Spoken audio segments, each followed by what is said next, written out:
Every noun has a singular and a plural form. So by singular, we mean that there's just one of this kind of noun, and by plural, we mean that there are multiple.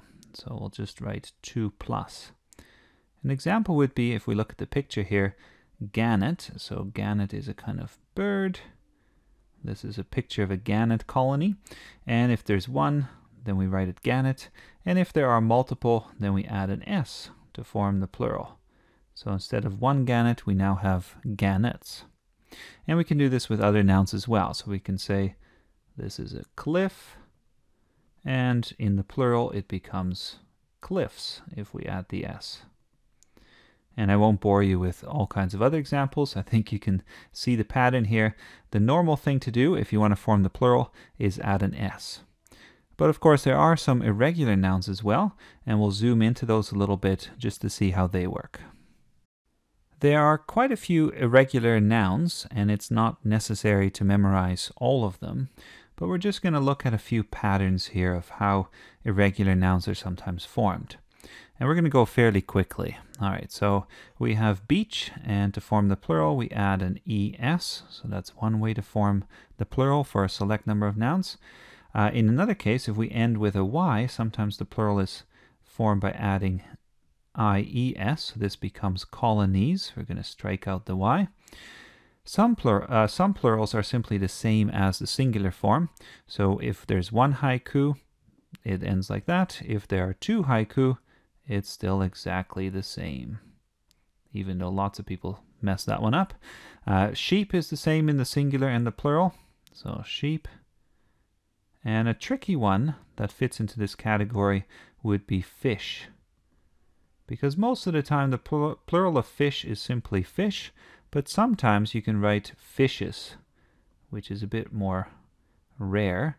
And an instance where you would write fishes is if you're talking in scientific terms about species of fish. So if you're thinking, for instance, about salmon and trout and so on, and you're talking about these 2 fishes, then you'd be talking about the species. All right, so that's a fairly subtle distinction, but most of the time you can ignore fishes and just use fish as the plural. We also have nouns that change to the plural by changing the vowel sound. So instead of mouse, we have mice. There are very few of these, just a few left in the English language, but watch out for those. Ones that end in O can change to OES. So instead of potato, I'm going to cross out the O, we have potatoes with OES at the end. We also have nouns that change from an F to VES, so we'll cross out the F, and we have leaves in the plural. Child becomes children, and there we go. That looks quite different. And index becomes indices. That's a very strange one. Crisis becomes crises. And we have this ES ending, ICES ending for index. So as you can start to see here, there are lots and lots of different ways to form irregular nouns. Don't get the impression, though, that there are that many that you're going to run into trouble. Most nouns simply follow the regular pattern of adding an S.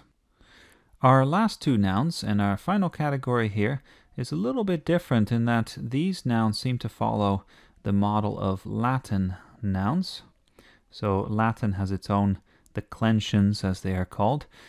Each noun follows a certain pattern, and we see that some nouns in English still seem to follow these particular patterns. So we have an ending in UM, and if you were to make the plural here, you would say this is a bunch of memoranda.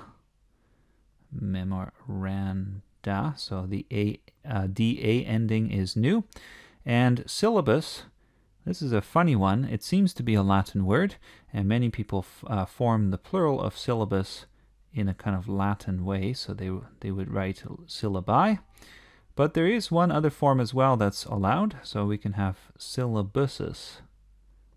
Syllabuses, which I think looks a bit ugly, but the Oxford English Dictionary says that that is allowed. the whole thing is a bit funny anyways, because syllabus is not a classical Latin word. It's modern Latin, and it seems to be a bit of a corruption from the Greek anyways. So if you think about this word syllabus, if you were to make it truly Latin, the plural should probably be the same. It should be syllabus if it is a fourth declension noun. But that's probably too pedantic, and let's not worry too much about that.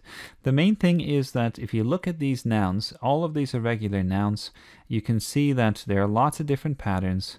I wouldn't worry too much about knowing exactly how each one is formed. This is stuff that you typically learn in elementary school. The biggest thing is that you can recognize a noun in a sentence. And to work on that, we will continue with some other videos as well.